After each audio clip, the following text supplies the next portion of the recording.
من به آژنگ تو با ذکر خدا می نگرم. نقش قرآن کریم است برایت پدرم. نور آیات شریف است که چون شمس و قمر، خنده همچو زفرنامه شام و سحرم.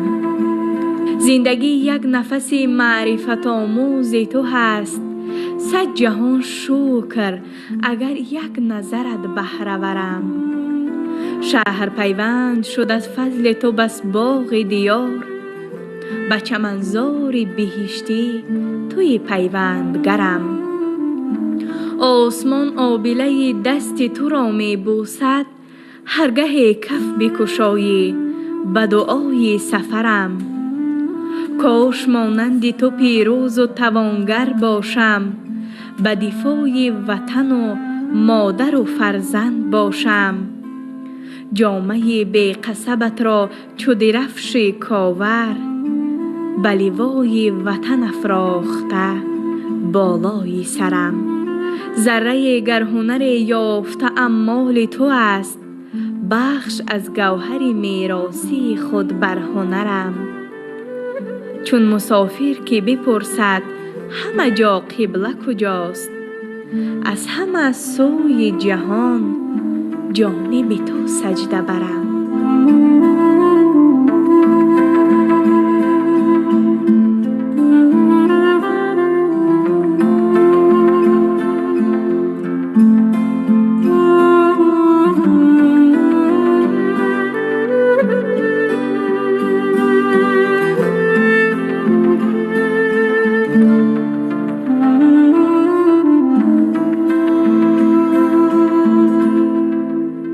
جوانی پدری کهنسال داشت و همیشه با او خدمت شایسته می کرد.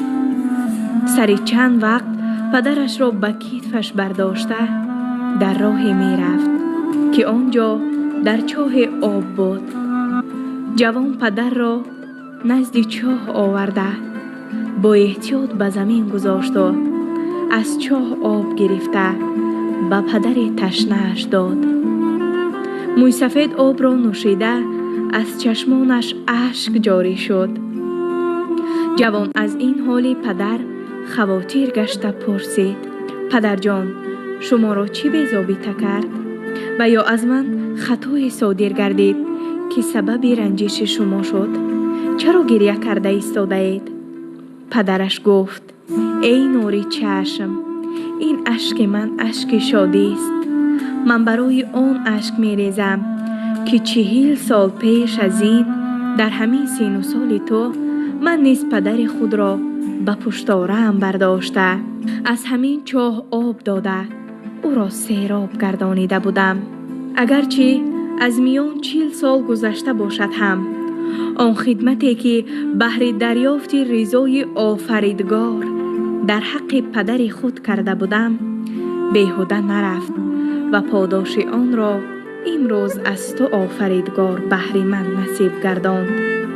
آن وقت من پدر خود را به پشتاره‌ام می برداشتم و او مرا دعا کرد و گفت که پسرم، امروز تو به من خدمت نموده مرا به پشتاره خود می برداری، اله و فرزندت تو را به کتف خود بردارد.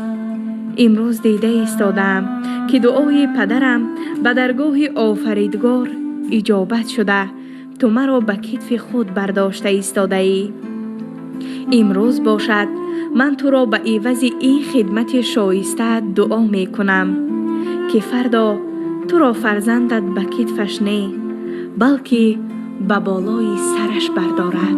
ای پسر، باشد همای روزگارانت پدر، ابتدای روز نیک و بخت خندانت پدر، چشمه روح و روان و نور ایمانت پدر، در تلاش زندگی تدبیر و سامانت پدر، رهبر و مشکل کشا و مشکل آسانت پدر.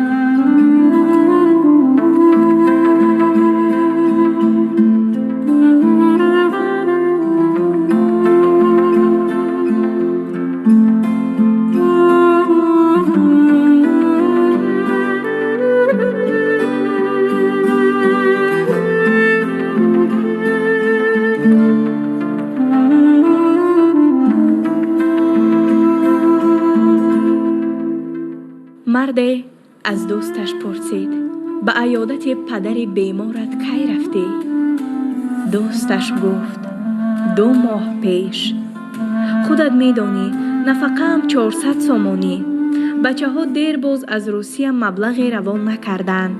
دستی خالی رفتن عیب است. وعده امروز و فردا کردند. نصیب باشد میروم. در پیشش چند سومونی میگذارم.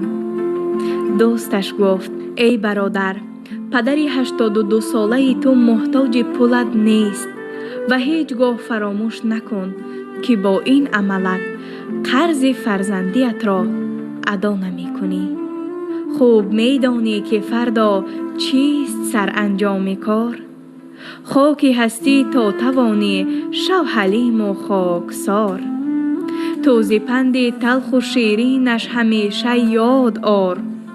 کار نیک و عزم نیک و نام نیکش پاسدار. قوت دل می شود در روز میدانت پدر. چشمه روح و روان و نور ایمانت پدر.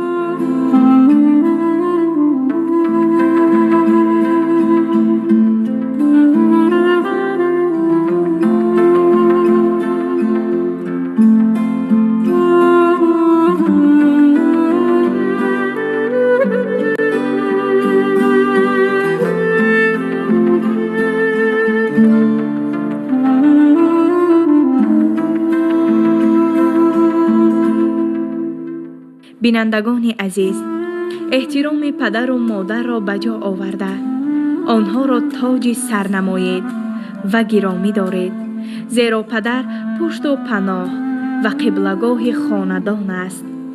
دوره جوانی زودگذر است. عملی به پدرت روا دیده‌ات را در فرزند خود انتظار شو. از این رو احترام پدر را بجا آورید تا اینکه در آینده پشیمان نشوید. پسر بهر پدر جانت فدا کن. کف پایش ببوس، نرم نرم صدا کن. به وقت زندگیش مهربان باش که فردا دیر شود امروز ندا کن.